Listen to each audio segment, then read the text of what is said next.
ખંડાળા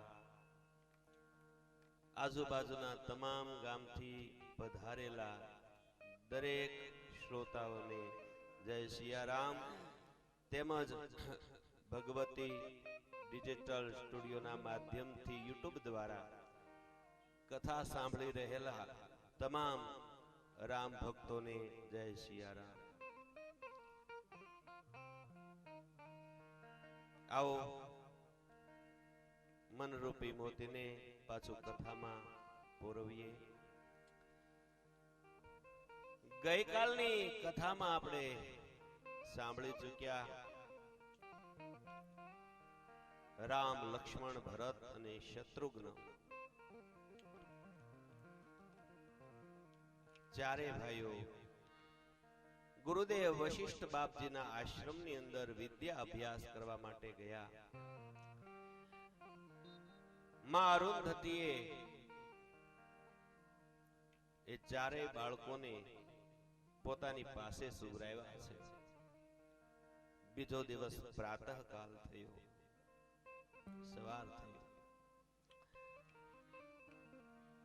રાઘવેન્દ્ર ભગવાન રામ પ્રાતઃકાલ ઉઠી રઘુનાથા ભગવાન જાગ્યા। સર્વપ્રથમ પૂર્વ દિશાને નમસ્કાર કર્યા।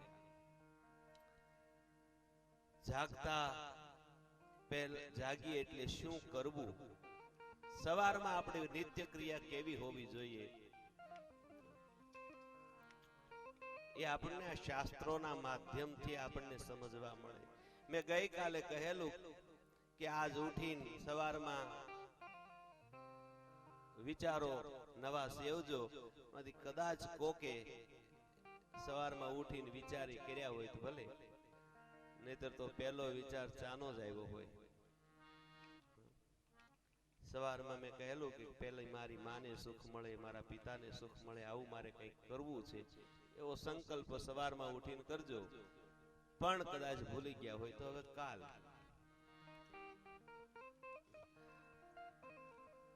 નિયમ એવો છે કે સવારમાં ઉઠીએ ને એટલે પૂર્વ દિશાને નમસ્કાર કરવાના છે। માં ધરતીને પગ મૂકીએ એટલે નમસ્કાર કરીએ। પરમાત્માનું ધ્યાન ધરીએ અને ઉઠીને ધરતી ઉપર પહેલો પગ પડે ને, જોજો અનુભવમાં લેવાની આ બધી વસ્તુ છે, માત્ર સાંભળવાની વસ્તુ।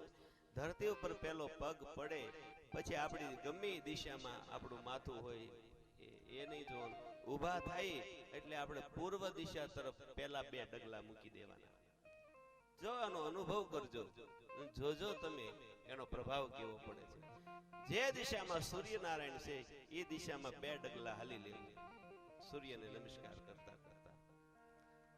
આખો દિવસ તમારા વિચારો ફરી જશે, સૂર્યની કૃપા તમારા ઉપર થઈ જશે। પૂર્વ દિશા તરફ આપણું પ્રયાણ હોવું જોઈએ।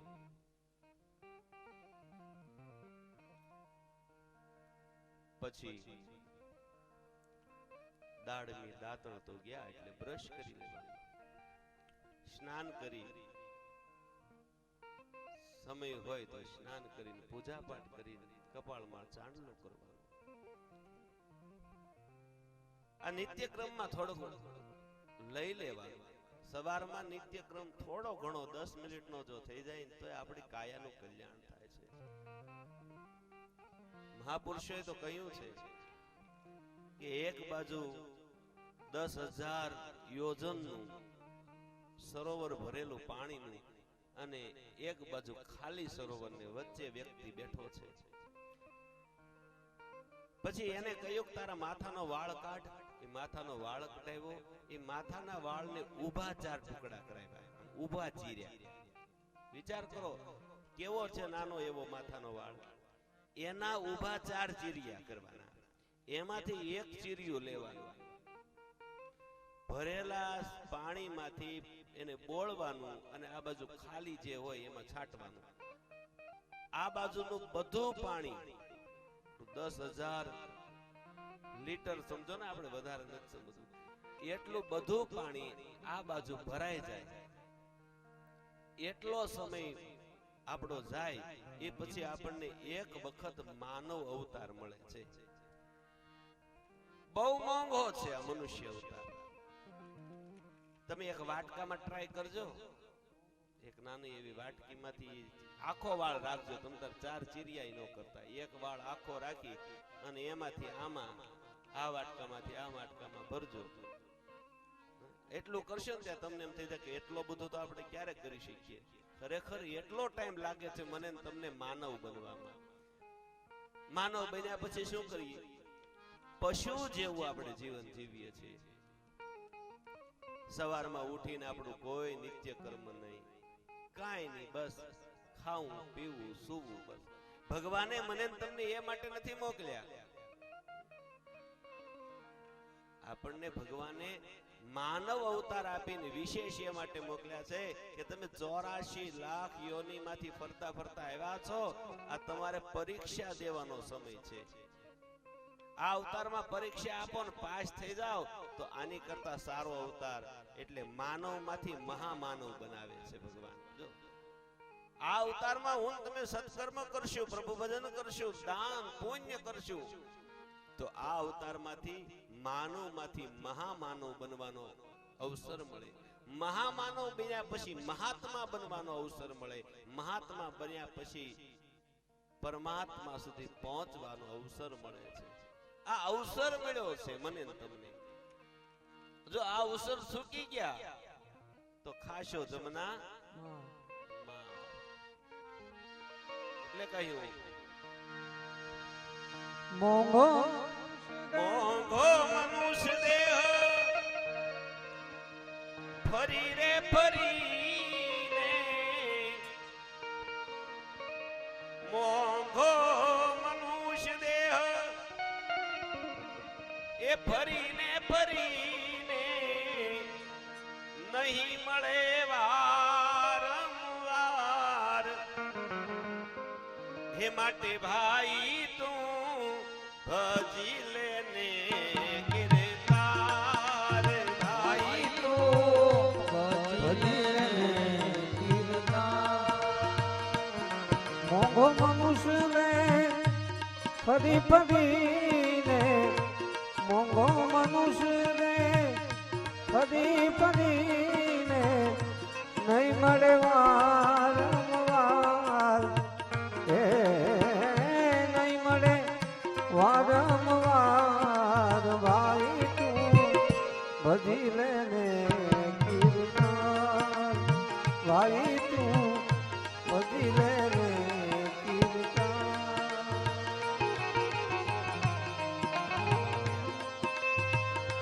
આ જુટી છે માયા, જુઠી માયા,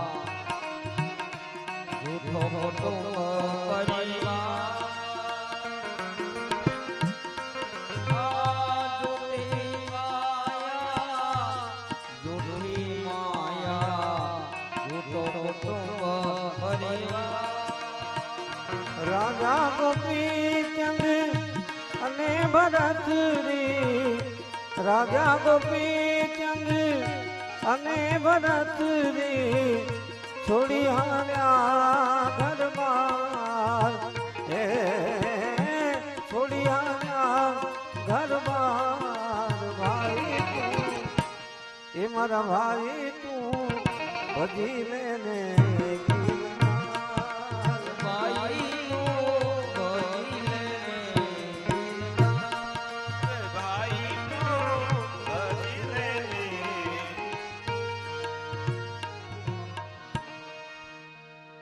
અવતાર ફરી ફરી નહીં મળે વારંવાર.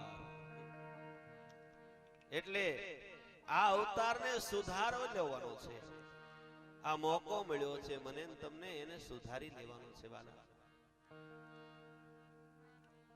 જો જરાય આપણે આમ તેમ કરશું તો અવસર વયો જશે, ફેર નહીં આવે, પછી પાછો નહીં આવે પ્રભુ.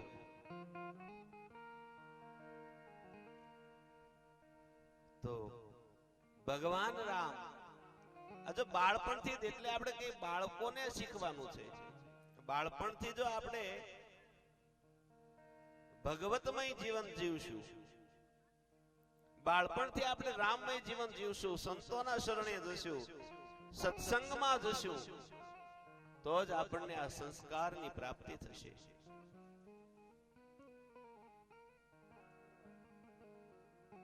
ભગવાન રામ પ્રાતઃકાલ ઉઠી પૂર્વ દિશાને નમસ્કાર કર્યા છે. હવે ગુરુદેવ જે વિદ્યા ભણાવે છે, મહારાજ ગુરુદેવ જે વિદ્યા ભણાવે છે એ ભણે છે રામ. અને તુલસીદાસજી મહારાજ કહે કે કેવી વિદ્યા ગુરુદેવ ભણાવે છે.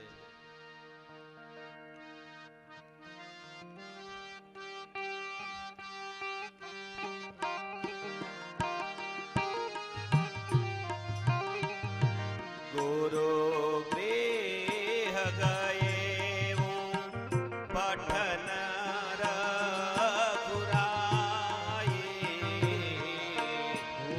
ગૃહ ગયે પઠન પઠન રઘુરાય. આપણી વચ્ચે સંતો પધાર્યા હોય એનું સ્વાગત કરીએ. આવો માતા. હે ગુરુ ગૃહ ગયે પઠન રઘુરાય. ગુરુ ગૃહ ગયે પઠન રઘુરાય.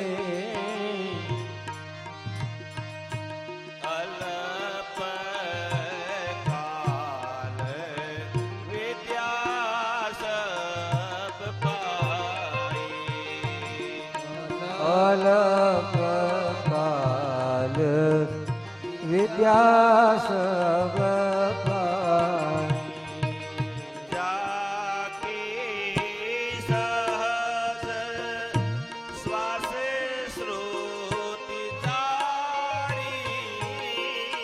જાકી સહજ સ્વાદ શું સારી. જાકી સહજ શ્વાસ શ્રુતિ ચારી. જાકી સહજ શ્વાસ શ્રુતિ સારી.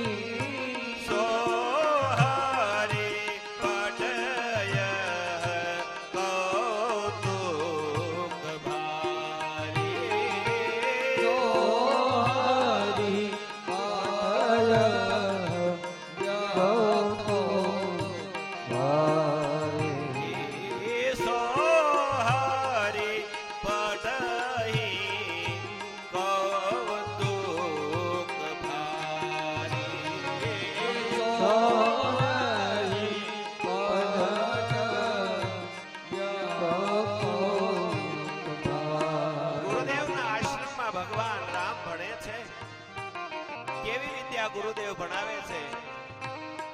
ગુરુ મહાન વશિષ્ઠ જેવા ગુરુ હોય અને એનો વિદ્યાર્થી એનો શિષ્ય રાઘવ રામ જેવો શિષ્ય. આ તો બેયના નસીબ છે. વિદ્યા વિનાય નિપુણ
સકલનું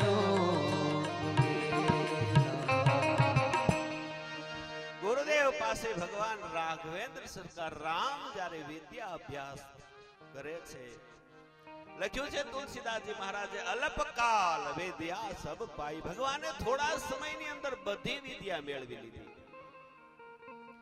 ઝાઝા દિવસો નથી લાગ્યા, થોડા સમયમાં બધી વિદ્યા. અલ્પકાલ, અલ્પ એટલે થોડો, કાલ એટલે સમય, વિદ્યા અલ્પકાલ વિદ્યા સબ પાઈ, બધી વિદ્યા મેળવી લીધી.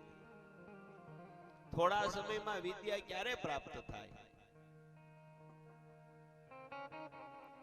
ગ્રહણ કરનારો વ્યક્તિ એનું પાત્ર વિશાળ હોય ત્યારે થોડા જ સમયમાં બધી વિદ્યાની પ્રાપ્તિ થઈ જાય છે.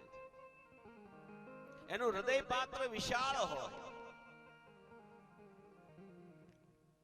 ગુણગ્રહી વ્યક્તિ હોય. કઈ કઈ વિદ્યા પ્રાપ્ત થઈ? તો કે જાકી સહજ શ્વાસ શ્રુતિ ચારી. પહેલી જ વિદ્યા જે છે એ વિદ્યાનું નામ છે પ્રાણાયામ, શ્વાસ. આપણે મૂળ વાત, શ્વાસ જે લઈએ છીએ એ શ્વાસ લેવાની ક્રિયા જે છે એ ક્રિયા હું તમે ઉલટી કરી રહ્યા છીએ. કેટલો સમયમાં શ્વાસ લેવો, કેટલા સમયે શ્વાસ છોડવો, એ જ આપણને જ્ઞાન પ્રાપ્ત નથી થયું. ઈંગલા અને પિંગલા દ્વારા જે શ્વાસ લેવાય છે એ શ્વાસ કેમ લેવો, સાચી ક્રિયા આપણને ખબર નથી. આપણે તો શું કરીએ છીએ, આ શ્વાસા ખોઈ રહ્યા છીએ. આપણે ધીમે ધીમે ધીમે ધીમે ધીમે ધીમે ધીમે ધીમે શ્વાસ લેવાનો, ધીમે ધીમે ધીમે ધીમે ધીમે ધીમે શ્વાસ છોડવાનો. અને એમાંય શ્વાસ લેવામાં હકીકતમાં આપણે કેટલી પાછી બીજી મોટી ભૂલ કરી. શ્વાસ લેવાનો છે પેટમાં, પછી એ શ્વાસની અનુભૂતિ કરવાની છે કે એ શ્વાસ પેટથી પાછળના ભાગમાં આવે, પીઠમાં, પીઠમાંથી એ શ્વાસ પાછો ઉપર ચડતો ચડતો આવે માથામાં, માથામાંથી એ શ્વાસ પાછો નાકમાં આવે, નાકમાંથી નીકળે. આવી માળા છે આમ નીકળવાની. એટલે કહ્યું સાસો કી માલા મે, માળા બનવાની છે શ્વાસોની. આમ નામ ઈ તો ઊભો શ્વાસ, છેલ્લો શ્વાસ કહેવાય. આપણે ઊભો લઈ, ખરેખરમાં કહેવાનું સાસો કી માલા મે સિમરૂ મે ठिकाना, सांसों की माला पे सिमरूं में शिव का नाम. अपने मन की मैं जानूं और पी के मन की राम. अपने मन की मैं जानूं और पी के मन की राम. सासों की माला में, सासों की माला में सिमरूं में शिव का नाम. सासों की माला में सिमरूं में शिव का नाम.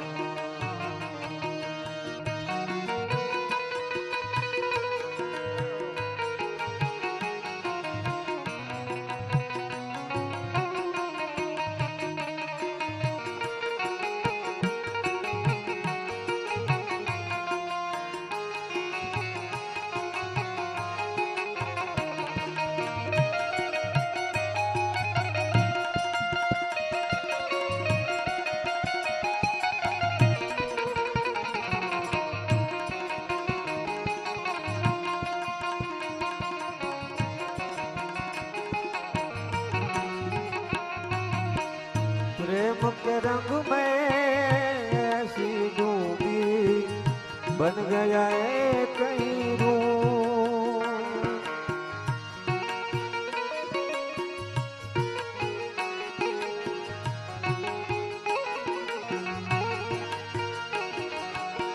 प्रेम के रंग में ऐसी डूबी बन गया है कई रूप। अपने आप से बात करके हो गई मैं बदनाम। अपने आप से बातें करके हो गई मैं बदनाम। सांसों की माला पे, सांसों की माला पे दिलों में फीका नाम। सांसों की माला पे दिलों में फीका नाम, फीका नाम, फीका नाम। તો પહેલા શ્વાસની જે ક્રિયા છે એ મારે ને તમારે સુધારવી પડે. શ્વાસો કી માલા બનાવવી પડે ને માળા બનાવવી. અને પછી એ માળામાં હરિનું નામ ગૂંથાય જાય. એ માળાનો તાતણો છે, એ માળાનો જે દોરો છે, એ દોરામાં હરિનું નામ ગૂંથાય જાય. પછી એ હરિ સાથે એવો પ્રેમ થઈ જાય, એના પ્રેમમાં એવા રંગાઈ કે ભૂલ જાય અપને આપ કો.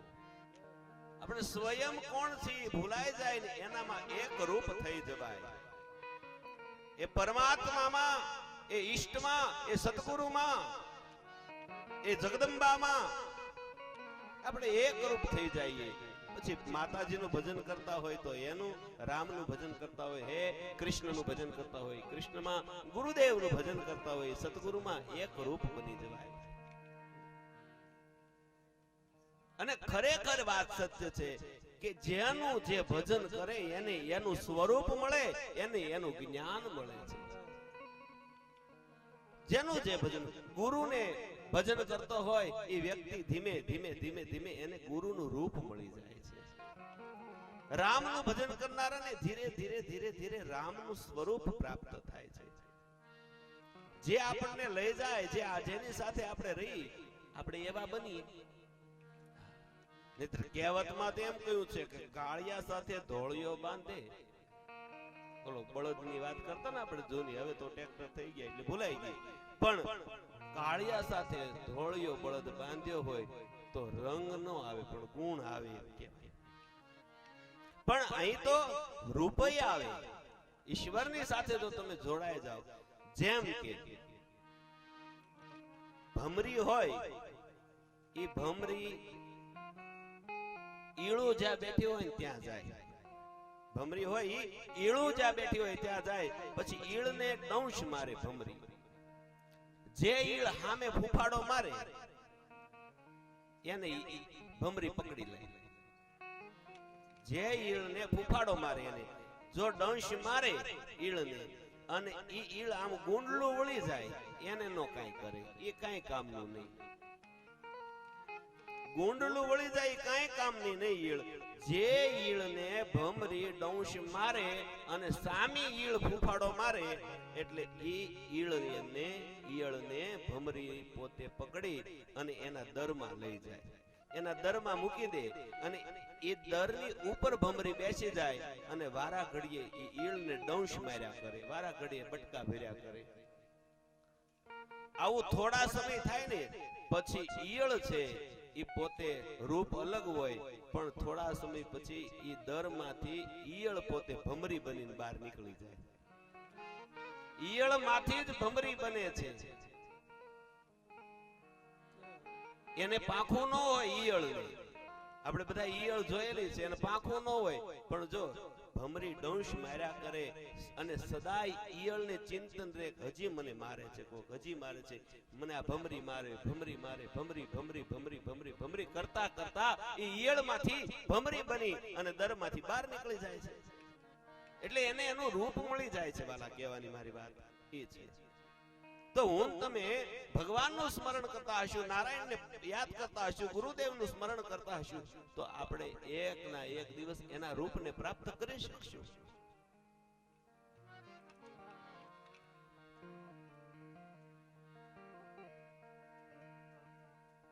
પણ એની માટે આ સાસોની માળા જે છે એ માળા એ જપ જપાવા જોઈએ, સુરતા એની સાથે લાગી જાવી જોઈએ.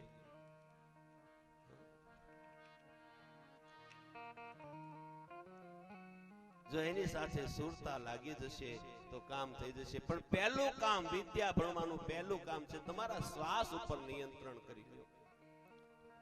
ભાગવતજીમાં એક કથા બતાવી છે ભાગવતમાં કે જ્યારે રાજા પરીક્ષિતને શ્રાપ મળે કે 7 દિવસ પછી તારું મૃત્યુ થશે, અને રાજા પરીક્ષિત સુખદેવજી પાસે જાય અને સુખદેવજીને પૂછે કે હે સુખદેવજી, 7 દિવસ પછી આ કાયાનું મૃત્યુ થવાનું છે, મારે આ 7 દિવસ બચ્યા છે એનું હવે કરવું શું? 7 દિવસમાં મારે શું કરી લેવું? ત્યારે સુખદેવજી ભાગવતજીના પહેલા શ્લોકની અંદર સુખદેવજી કહે છે રાજા પરીક્ષિતને કે હે પરીક્ષિત, પ્રથમ જ જ્ઞાન આપે છે સુખદેવજી રાજા પરીક્ષિતને કે જીતસ્વાસો. શ્લોક છે જીતસ્વાસો જીત ક્રોધો જીતાત્મનો. પહેલા શ્વાસને જીત. જો તારો શ્વાસ તારો જીતાઈ જશે ને તો તું બધું જીતી શકીશ. તો શ્વાસ ની બહુ કિંમત છે વાલા, અને શ્વાસ છે ત્યાં સુધી જ આપણે છીએ. આપણે દુનિયામાં આવ્યા ત્યારે પહેલું કામ એ જ કર્યું શ્વાસ લેવાનું. પહેલો આપણે શ્વાસ લીધો, એ પહેલો જે શ્વાસ મેન તમે લીધેલો છે એ પહેલો શ્વાસ આપણા નાભી કોષની અંદર પ્રાણ તત્વની સાથે જોડાઈ ગયો. એનો ઈ જ શ્વાસ આપણને જે પહેલો, ધ્યાન આપજો શબ્દો પર, જે પહેલો શ્વાસ આપણે પકડીને અંદર સુધી લઈ ગયા છીએ એનો ઈ શ્વાસ ધક્કા મારે છે અને આપણને બીજા શ્વાસ લેવરાવે છે. જે દિવસે એ પહેલો લીધેલો શ્વાસ અંદરથી છૂટી જશે એટલે આ શરીર પાછું હતું એવું ને એવું મળદું થઈને પડ્યું રહેશે. તો શ્વાસની કેટલી મોટી કિંમત છે. શ્વાસ જો ભગવાન રામ પણ પહેલું જ એ ગુરુદેવે ભણાવ્યું શ્વાસ, એની ઉપર નિયંત્રણ કર્યું. ધીમે ધીમે ધીમે ધીમે શ્વાસ આવ્યો.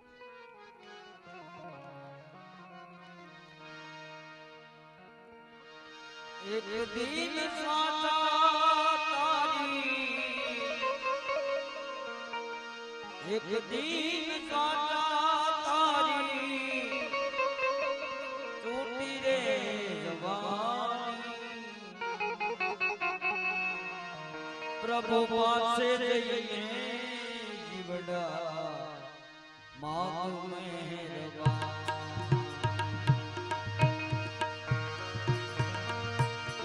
એક દિન શ્વાસા તારી, એક દિન શ્વાસા તારી, દોરી છૂટવાની. પ્રભુ પાસે જઈને બંદા માગ મહેરબાની, માગ મહેરબાની, માગ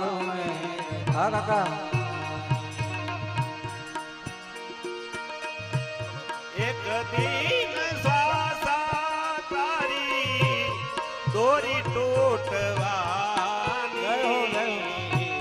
પ્રભુ પાસે જઈને જીવડા માગ મહેરબાની, માગ મહેરબાની, જીવડા માગ મહેરબાન.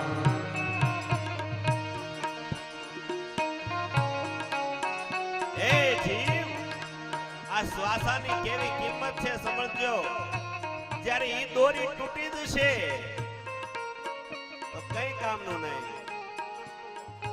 આગળ કહ્યું છે આ લાલ બાપુ, જૂનાગઢની અંદર લાલ ગેબી બાપુનો આશ્રમ છે.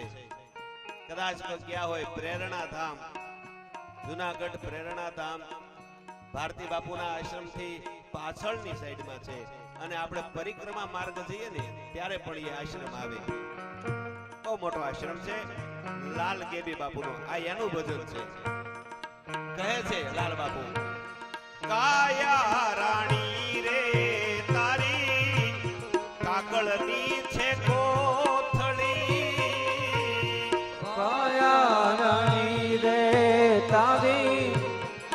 કાગળની છે કોથળી.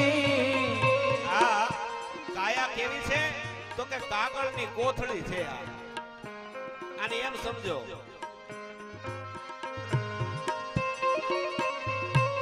કાયા રાણી રે તારી કાગળની છે કોથળી.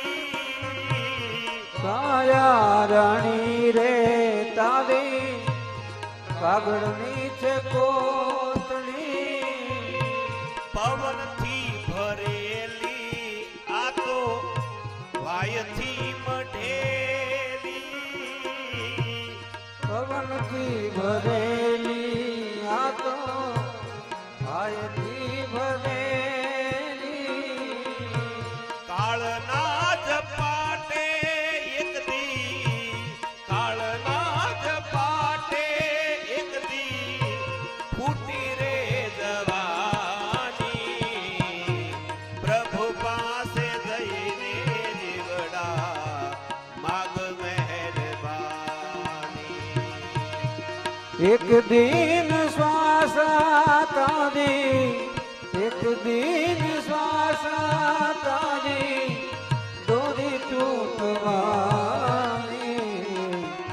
પ્રભુ પાસે જઈને બંગા માગ મહેરબાની. આ કોથળી કેવી છે કાગળની કોથળી વાયથી ભરેલી પવનથી ભરેલી. જો સમય આવશે અને કાળનો એક ઝપાટો મોતની એક થપાટ આવશે એક મોતની થપાટે આ કોથળી ફૂટી જવાની અને આમાંથી જે પહેલો લીધેલો પ્રાણ નીકળી જશે. પછી કાંઈ આ કામ નહીં લાગે.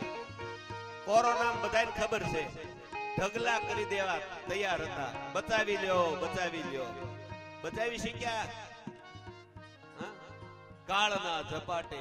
એટલે આગળ લાલદાસ બાપુએ લાલે કહ્યું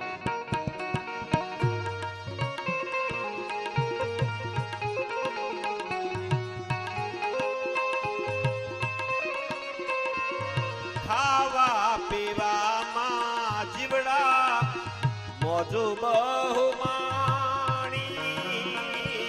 ખાવા પીવામાં જીવડા મોજુ બહુ ખાવામાં પીવામાં બહુ મોજુ કરી લીધી આ જીવે. પણ પસ્તાવાનો વારો આવશે હો. હા જેથી એ પથારી આવશે ને તેથી આ બધું યાદ આવશે કે ઓહો આપણે ખાવામાં ને પીવામાં બહુ મોજુ કરી.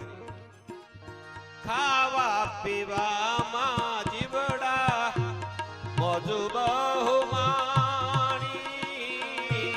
ખાવા પીવામાં જીવડા મોજુ બહુ માણી.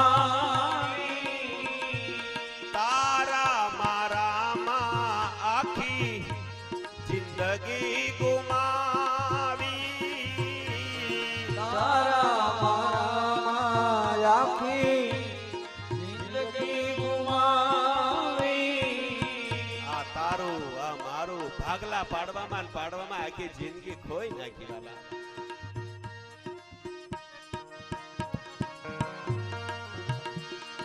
ભાઈઓ ભાઈઓએ ભાગ પાડ્યા. બાપને એમ હતું કે મારા બે દીકરાઓ છે ને મારા બે દીકરાઓ માટે 100 વીઘા જમીન રાખો. મારા બે દીકરાઓ ખેડી ખાશે ને એમાં રાજી રાજી રહેશે. પણ ભાગલા પાડ્યા. એમાં 2 માંથી 4 4 માંથી 5 15 ભાગલા પડ્યા. આ તારું આ મારું 1 ફૂટ જમીન હાટું ભાઈ ભાઈનું કતલ કરી નાખેલા દાખલાઓ આ સમાજમાં બને છે. અરે નાના ભાઈ માટે મોટો ભાઈ 1 ફૂટ ધરતી ન છોડી શકે વાલા. શું તમારા માવતરે તમને બે ભાઈઓને ઉછેરીને એટલા માટે મોટા કર્યા હતા કે બે ભાઈ ભાઈ દુશ્મન બની જાવ? અને એ પણ માત્ર 1-2 ફૂટ જમીન માટે થઈ. ખરેખર ધિક્કાર આપણું જીવન છે. તારા મારામાં આખી જિંદગી ગુમાવી દીધી. આપણે આ માટે મને તમને નારાયણે મોકલ્યા આ દુનિયામાં કે જાઓ ઝઘડો બાંધો તમારું લઈ લેજો, છોડતા નહીં કાંઈ, સગા ભાઈને પાસેથી ખીચીને લેજો. આ માટે મને તમને મોકલ્યા ભગવાને? ઈશ્વરે મને ને તમને એટલા માટે મોકલ્યા કે જા સમાજમાં એક દાખલો બનીને મારી પાસે આવજે કે તને લોકો તું હુયો જા પછી વર્ષો સુધી યાદ કરે, તારા પથ પર ચાલે લોકો, એવું કંઈક જીવન જીવીને આવજે, એટલા માટે ભલા માણસ મને ને તમને મોકલ્યા છે. આ બાંધવા ઝઘડવા એ માટે મને ભગવાને તમને ને મને નથી મોકલ્યા વાલા. હું ઘણી વખત કથામાં કહું, આ બની ગયેલી સત્ય ઘટના છે, દૃષ્ટાંત નથી, કોઈ વાર્તા નથી, બની ગયેલી સત્ય ઘટના છે. હું વારે વારે કથામાં કહું છું કે બે ભાઈઓ હતા, નાના બે ભાઈ, અને એ સમયે મા બાપ સ્વર્ગે સીધાવી ગયેલા. ધ્યાન આપજો, મા અને બાપ ભાઈ સ્વર્ગે સીધાવી ગયા. મોટો ભાઈ હતો ને, એની ઉપર જિમ્મેદારી આવી ગઈ, બાપનો દાડો તો કરવો પડે, અને તેથી સમાજ કઈ મૂકતો નહીં હો, ન હોય તો ઉછીના લઈ આવીને દાડો કરવાનો. મોટો ભાઈ બિચારો ઉછીના રૂપિયા લાવીને બાપનો ને માનો દાડો કર્યો, ઉત્તર ક્રિયા કરી. પછી એના ઘરે મહેમાન આવ્યો હોય ને કોકના ઘરે કઈક થાય એટલે જવું પડે ને, એટલે અત્યારથી નાનો બિચારા, આને કઈ એવી ખબર ન પડતી વ્યવહારમાં શું છે, જઈએ તો શું બોલવું, કેમ રહેવું એમ. પણ મોટા ભાઈએ વ્યવહાર સંભાળી લીધો આખો. નાનો હતો એ ખેતીમાં લાગી ગયો. બાપાની 2 વીઘા જમીન ખાલી, એટલી માત્ર 2 વીઘા જમીન. એમાં નાનો મહેનત કરે અને મોટો આ બધા સમાજના કામ કરે, કઈક વ્યવહારમાં ઉભો રહે. મોટો જે છે એ વ્યવહારિક થયો એટલે લોકો એને ઉપર વિશ્વાસ કરવા લાગ્યા. મોટાને કે કાલે તો તારા પૈસાની જરૂર પડે ને તો મૂંઝાતો નહીં. ધીમે ધીમે ધીમે ધીમે ઈશ્વરની મા બાપના આશીર્વાદ દાડો કર્યો ને, ઉત્તર ક્રિયા કરી, ઉશીના કરીને, એટલે મા બાપના આશીર્વાદ ફળ્યા. ધીમે ધીમે ધીમે 2 વીઘામાંથી બીજી 2 વીઘા જમીન લીધી, મહેનત વધારી, વ્યવહાર સારા થવા લાગ્યા. 4 વીઘા જમીન, 8 વીઘા, 100 વીઘા જમીન લઈ લીધી. ધ્યાન આપજો, 2 ભાઈઓએ મળીને 100 વીઘા જમીન લઈ લીધી. 2 ભાઈઓ પરણી ગયા, 2 ભાઈઓના લગ્ન થઈ ગયા. હવે 2 ભાઈઓને વચ્ચે એવો પ્રેમ, નાનો ભાઈ મોટા ભાઈને રામ જેમ માને કે મારો મોટો તો મારી માટે રામ છે. એની ભાભી એની માટે સીતા જેવી હતી. કોઈ દિવસ નાના ભાઈએ મોટા ભાઈની સામે ઉભા રહીને 4 નજર ભેગી થઈને વાતો ન કરી. એટલો આજ્ઞાકીય નાનો ભાઈ. પણ એક દિવસ ઘટના એવી ઘટે, એ નાના ભાઈના સાસરિયા વાળા આવ્યા, બીજા થોડા સંબંધીઓ આવ્યા, અને નાનાના કાનમાં ઝેર રેડ્યું કે તારો મોટો ભાઈ તો એકલા સમાજ સેવા હું કર્યા કરે, ગામમાં કઈક મુખિયા થઈને બેઠા કરે, નવા નવા કપડા પહેર્યા કરે, આ બધું ફના કરશે. ભાગ પાડી લ્યો. જો આ બીજા જ આવે હો, ભાગ પડાવવા વાળા. ઓલા 2 ભાઈઓને તો સારું ભળતું હોય, બાઈઓ નહીં સારું ભળતું હોય, પણ આ બીજા જ આવીને ભાગ પડાવરાવે. ભાગ પાડી લે. અને નાનાના મનમાં એ ભાગનો કીડો અવતાર લઈ લીધો. રાત્રે ગયો ને ભાભી પાસે.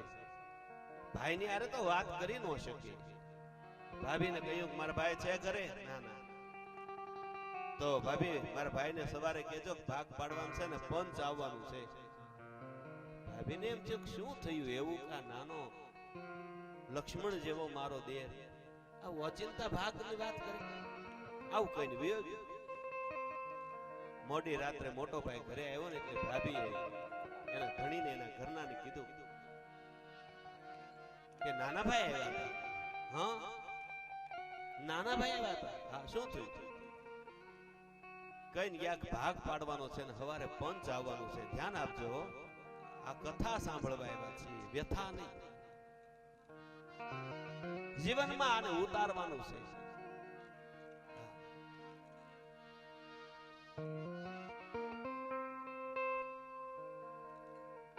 નાનો ભાઈ કઈ ગયો ભાભીને, ભાગ પાડવાનો છે. હા, ભાગ પાડવાનો છે. સવારે પંચ આવવાનું છે. કાંઈ વાંધો નહીં. છતાંય મોટો ભાઈ એની પત્નીને ખીજાય છે. તે કઈ કીધું નથી ને? મારા લક્ષ્મણને દુઃખ લાગે એવું તું કઈ બોલી નથી ને? ના ના, ખરેખર મારા સોગન, તમારા સોગન.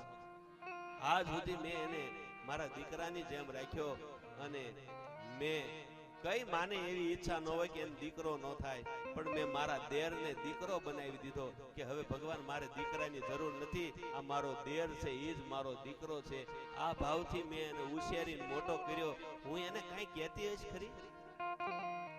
અને ખરેખર દીકરો તો એને ત્યાં થાત, પણ એનો બે માણસનો વિચાર કે મારે દીકરાની જરૂર નથી, મારો આ દેર છે, મારો દીકરો છે, મારો નાનો ભાઈ છે, મારો દીકરો છે.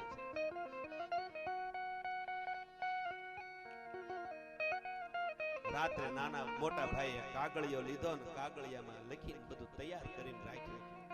સવાર પડ્યું, પંચ આવ્યું. ફળિયામાં નાનો ભાઈ પંચ ઉભા રહી ગયા. નાના ભાઈની ઘરવાળી બૂમ પાડી, ભાભી મારા મોટા ભાઈને બહાર મોકલો જોઈ, પંચ આવી ગયું છે. અને મોટો ભાઈ બહાર નીકળ્યો ઘરમાંથી. પંચને વંદન કર્યા. બોલો. પાઘડીઓ હરખી કરી, લાકડીઓ લીધેલી પાછી. એને કે કદાચ મોટો ભાગ ન પાડે તો આનથી ન માને તાનથી.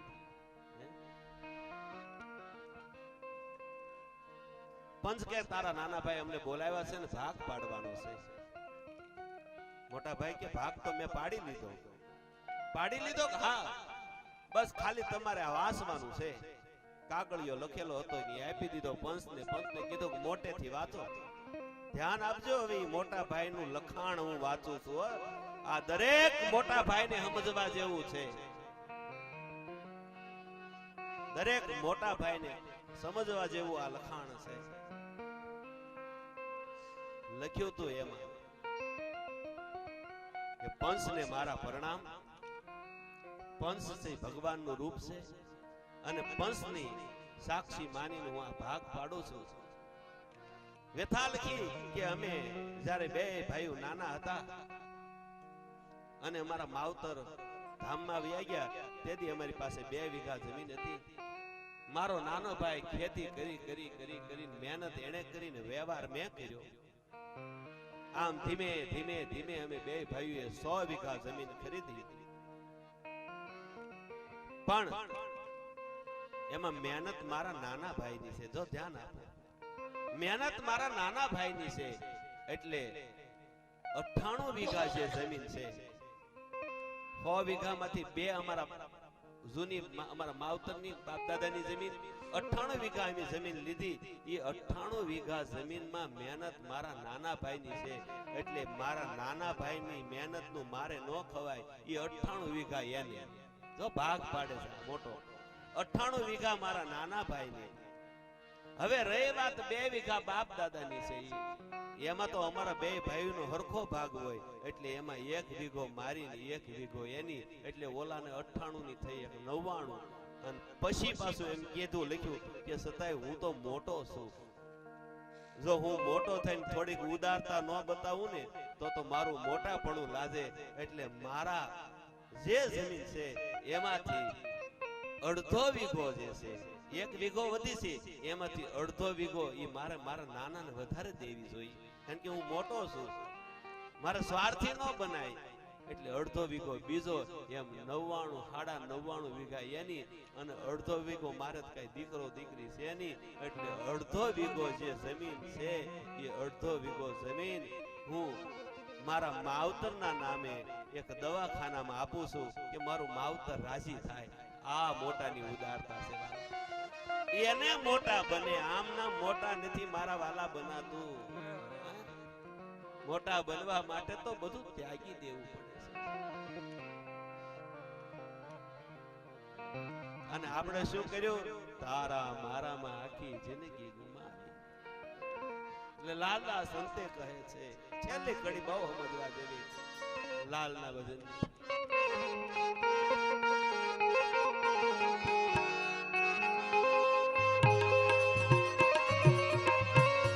લાલ કહે સબ જીવ બડે હે અભાગી. લાલ કહે સબ જીવ બડે હે અભાગી. હરિ ગુણ ગાને જીવ તો થાબડ ભાગી.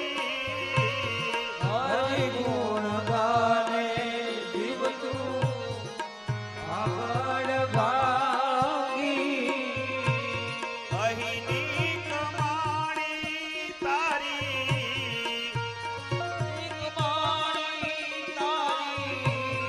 અહીંની કમાણી તારી, સાથે ના જવાની.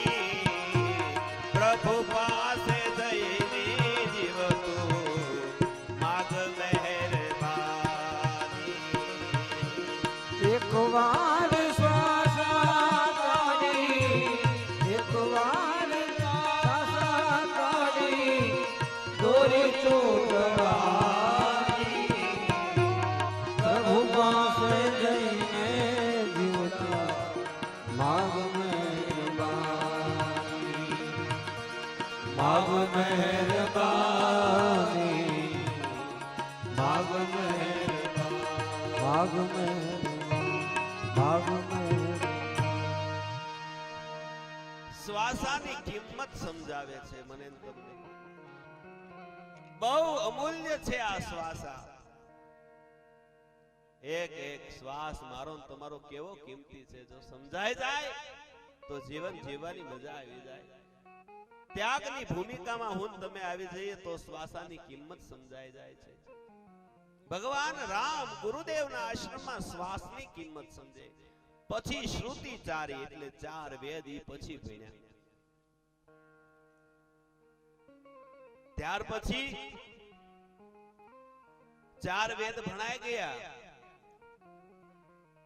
પણ સમજવા જેવું, ગુરુ બિન જ્ઞાન ન ઉપજે, ગુરુ બિન મીટે ના ભેદ.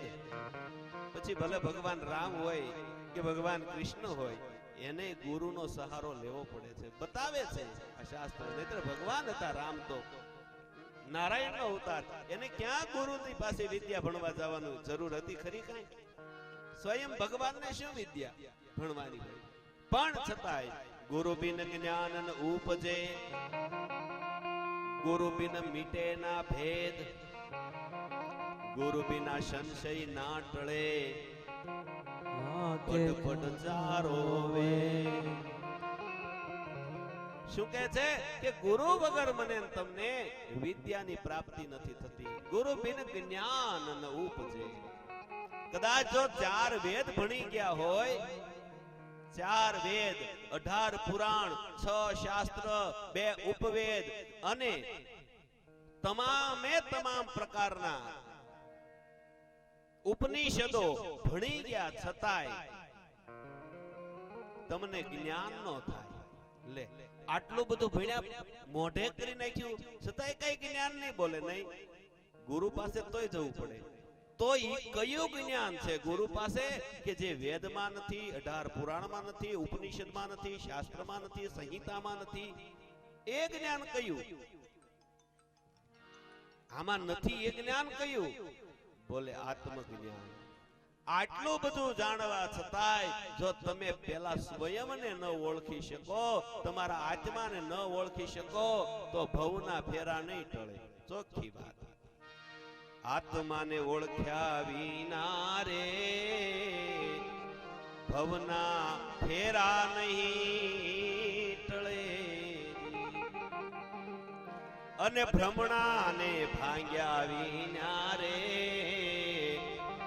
આ લખરે એ 84 તારી નહીં મટે રેજી.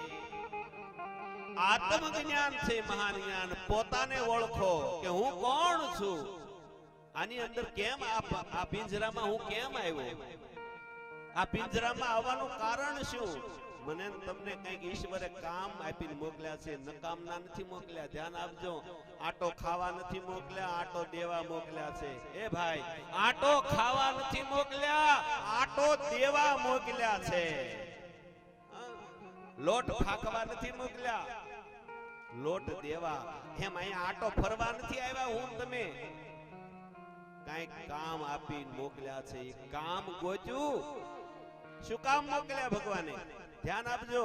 તમે તમારા દીકરાને, તમારો છોકરો નાનો એવો હોય, એ નાના એવા દીકરાને દુકાને મોરસ લેવા મોકલો. કામ આપ્યું છે, જા બેટા કિલો મોરસ લઈ આવ. અને એ મોરસ ની જગ્યાએ બિસ્કિટ લઈને આવે, તમે શું કરો? એક મારો ને. આ તને મોરસ લેવા મોકલ્યો, મહેમાન ઘરે બેઠા, તો આ બિસ્કિટ લઈને આવ્યો? થપાટ મારો, વળી પાછો મોકલો, જા મોરસ લઈને આવ. એમ મને તમને ભગવાને કઈક લેવા અહીંયા મોકલ્યા છે, કઈક કરવા મોકલ્યા છે. એ કામ કર્યા વગરના વ્યાજ હશું ને, ભૂલી ગયા ને આપણે શું કામ આવ્યા. એ ભૂલી ગયા, પાછો ધક્કો મારશે. જા કામ કરીને આવી બરોબર, કઈક કામ આવે તો પેલા ઈ કામ કયું છે ઈ કેમ ખબર પડે? તો પેલા તમે તમને ઓળખશો. તારે સ્વયંની ઓળખાણ નહીં થાય, હું કોણ છું, ત્યાં સુધી હું શું કામ આવ્યો એની મને તમને ખબર નહીં પડે. શા માટે હું તમે આવ્યા છે એની ખબર નહીં પડે. પેલા પોતાને ઓળખો. અને પોતાને ઓળખવા માટે પેલા શ્વાસને જોતો. પેલા શ્વાસને ઓળખો, પછી સ્વયંની ઓળખાણ થશે. અને સ્વયંની ઓળખાણ થશે, આત્મજ્ઞાન થશે. પછી આ બધા પુરાણોનું જ્ઞાન થશે. આ કઈ આમ નામ નો આવી જાય. પોથી પડકે જગમુવા પંડિત ભયાના કોઈ. આખી દુનિયા પોથી વાંચી વાંચીને મરી ગઈ. પોથી પડકે જગમુવા પંડિત ભયાના કોઈ, પણ 2.5 અક્ષર હરિપ્રીત કા પઢે સો પંડિત હો. ભગવાનની સાથે જે પ્રેમ છે, એ પ્રેમના તાતણે હું તમે બંધાઈ. એ 2.5 અક્ષર પ્રેમનો જે છે, એ ભગવાનની સાથે મારી તમને પ્રેમ થઈ જાય. આપણા ગુરુવારે આપણો પ્રેમ બંધાઈ જાય. અને ત્યારે જે પ્રાપ્ત થાય છે, ત્યારે જ પછી પંડિત બની શકાય છે.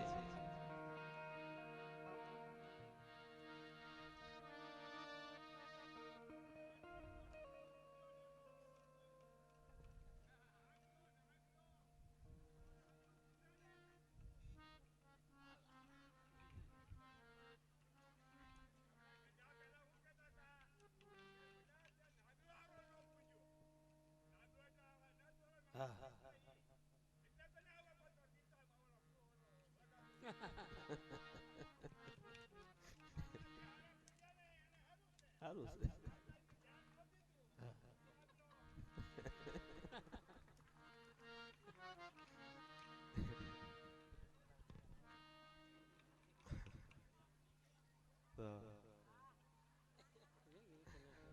એમ બધાને મોત લાવી દીધી ને ઘડીકમાં.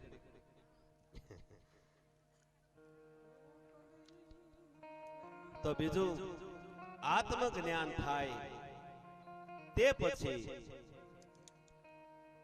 ગુરુની જરૂર ક્યાં માટે? કે આત્મજ્ઞાન સમજો થઈ ગયું, 4 વેદ ભણી લીધા, આટલું આત્મજ્ઞાન થઈ ગયું. પછી પાછું લખ્યું, ગુરુ બિન જ્ઞાન ન ઉપજે, અને જ્ઞાન ઉપજી જાય તો ગુરુ બિન મીટે ના ભેદ.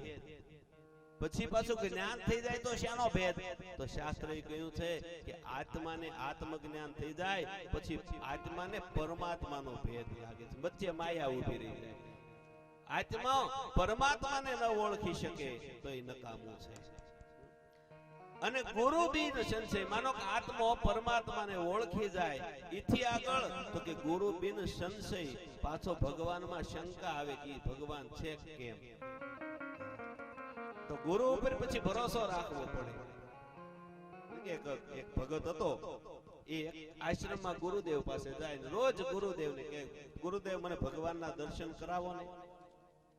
એટલે ગુરુદેવ કે ક્યારે કરાવીશ, રોજ પૂછે. હવે એક દી ગુરુદેવ થાકી ગયા, એ કે જો સામે કૂવો છે, જા એમાં પડી, એમાં છે ભગવાન. અને આને દોટ મૂકી, ગુરુની આજ્ઞા થઈ કૂવામાં પડી ગયો. જેવો કૂવામાં પડ્યો અને ભગવાને એને ઝીલી લીધો. અને જોયો, વાહ ભી વાહ. પેલા કહ્યું કે લે મારા દર્શન કરી લે ભગવાન. તો કે એમ નહીં, મારા ગુરુ એમ કે આ ભગવાન છે. તો તમે કે આ વેલો કૂવામાં ઓલા આપણે વડવાયું નીકળેલી હોય ને એવું કે તમે આ પકડીને ઉભા રહ્યો, મને ઉપર ચડાવો, મારા ગુરુને બોલાવી આવું. તમે ત્યાં સુધી આ પકડીને ઉભા રહ્યો, પછી મારા ગુરુ કે તો તમારા દર્શન કરું ને પગે લાગુ.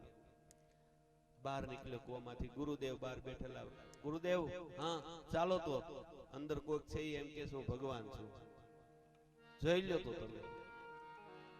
તમે કહેતા ને ભગવાનના દર્શન કરાવું, અંદર હું તો પડ્યો, અંદર કોઈક હતું પણ એ ભગવાન છે કે કેમ એ મને શંકા છે.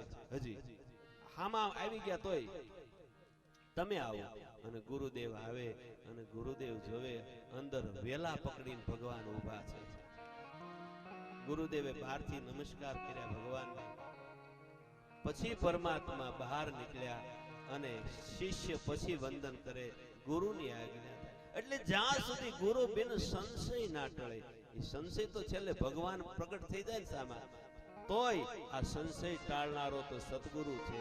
એટલે ગુરુની જરૂર રામને પડી, કૃષ્ણને પડી, મારે પડી, તમારે પડી.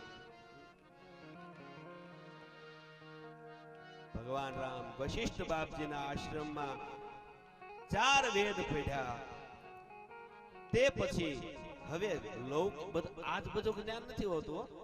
હા, ભણવામાં માત્ર ને માત્ર આજ બધું જ્ઞાન નથી હોતું. પછી થોડી કોઠા હુજની જરૂર પડે. એની વગર પાછું ખોટું. હા, કોઠા હુજ હોય ને એ ક્યાંય નો પાછો પડે. ટ્રેનમાં એક દાદા જતા હતા અને એની બાજુ 2 જુવાનિયા, આજકાલના ભણેલા જુવાનિયા ખિસ્સામાં પૈસા નહીં, ઓછા પૈસા. એટલે એને નક્કી કર્યું કે હાલને ઓલો ગઢો છે ગામડાનો, એને છેતરી જાય નહીં તો એની પાસે તો પૈસા હશે જ, એને છેતરી જાય અને આપણું કામ થઈ જાય. ભલે ડોહો અહીંયા ઉતરી જતો, આપણે એનું શું જોવા, આપણે તો હોશિયાર થઈ છેતરી જઈએ. એટલે 2 જુવાનિયા ઓલા દાદા પાસે જઈને બેઠા, ચોણી પહેરેલી દાદાએ, પાઘડી બાંધેલી, વૃદ્ધ માણસ. પછી દાદાને કીધું તમને લોકોને કઈ ખબર પડે નહીં. આ દાદા કે આવું શીપીને બોલે મારો બેટો, કે અમે બહુ ભણેલા છીએ. દાદા કે હશો ભાઈ હશો, તમે જ ભણેલા હોવ ને, અમે કે અભણ કહેવાય.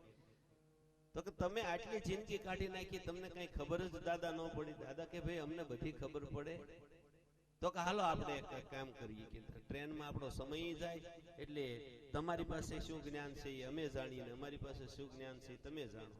તો કે કાંઈ વાંધો નહીં, ચાલો જાણીએ. દાદા કે છોકરાઓ કે એમ નહીં, આપણે શરત મૂકીએ, હારે એને પૈસા દેવાના તો જ્ઞાન. દાદા કે હાલો એમ. તો છોકરાએ પહેલો સવાલ પૂછ્યો. દાદાને કઈક હિસાબનો સવાલ પૂછ્યો, એમ કે આ ભણેલા નહીં એટલે આને શું આવડશે? કેટલા 65 થાય? કેટલા 65 થાય? 12 65 જો. એટલે દાદાએ તરત જવાબ આપી દીધો. એટલે છોકરાએ પૈસા આપ્યા. હવે દાદાને એમ છે હું કંઈક એવું ઓઠું નાખું ને આ છોકરા મને ક્ષેત્રો આવ્યા છે. પછી દાદાએ ઓઠું નાખ્યું. દાદાએ પૂછ્યું કે તમે જો તમારી રીતે આવું ગણિત નું પૂછો, અમે અમારું દેશી પૂછીએ. આ પૂછો દાદા, તમ તારે પૂછો, કઈ વાંધો. પછી દાદાએ કીધું, ભગત માણસ એટલે ભક્તિની વાતો હોય દાદા પાસે. કીધું ન ગાયકા ન માયકા ન બંદરાયકા ન गायका न मायका न बंदराय का वो दूध शिवजी को चढ़ा वो दूध काय का લ્યો આપો ઈ કે જવાબ ન ગાયકા ન માયકા ના વનરાયકા આ ઝાડવામાંથી દૂધ નીકળે ઈ નહીં પશુનું દૂધ નહીં માયનું દૂધ નહીં ગાયનું દૂધ નહીં वो दूध चढ़े वो दूध काय का છોકરા કે નથી આવડતા તો લાવો ઈ કે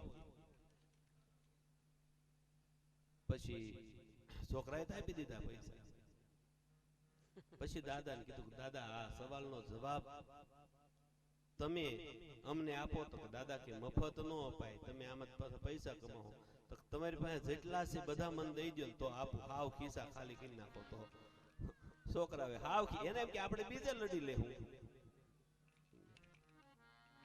બધાએ ખિસ્સા ખાલી કરી નાખ્યા અને પછી દાદાએ જવાબ આપ્યો कि न गाय का न माय का न वनराय का वो दूध जो शिव जी को चढ़ा वो दूध गाय का तो कि ये दूध जो शिव जी ने चढ़्યું એ એક જ પાણીનું દૂધ હતું જે આપણે કહીએ છે ને કાયા કાનકડિયા લબડે છે ને હું કહીએ આપણે વળવાંગડા હા વળવાંગડીનું દૂધ છે ને એ શિવજી ઉપર ચડ્યું હતું એ પક્ષીનું દૂધ કહેવાય બીજી એકદમ પક્ષીનું દૂધનું ટીપું નહીં જોઈ શકો એક આ એક જ પક્ષી છે કે એની દૂધનું ટીપું દેખાય ના બંદરાય કા એ દૂધ ચડ્યા વો દૂધ ખાય પછી દાદાએ બધા પૈસા ઓલા પાસે ખાલી કરી લીધેલા ને ઓલા ઉતરી ગયા ને દાદા હરિદ્વાર આટો મારીને વી આવ્યા બોલો સત્યનારાયણ ભગવાન હવે આપણે આજે પ્રસંગ તો લેવાનો છે અહેલ્યા ઉદ્ધાર સુધીનો અને કિશોરભાઈ આવ્યા છે અને તે સમયમાં હવે આમ સમય થોડોક પાણીનો ને એવો થઈ ગયો જળરામનો ને એવો અહીંયા તમારી પાસે આવી જાય જળરામ વાળા સેવા આ સેવા જે દેવાની હોય અને એમાં આપણે કિશોરભાઈને કહીએ કે ચડાવો કરે અને બીજા જે કાંઈ જાહેરાતો કરવાની હોય 10 મિનિટ આપણે આપીએ છીએ વચ્ચે એમાં એ જાહેરાતો કરી લે અને આજનો પ્રસાદ જેનું છે એ લોકોને પણ નામ જે બોલવાના હોય એ તમે બોલી નાખો આવો કિશોરભાઈ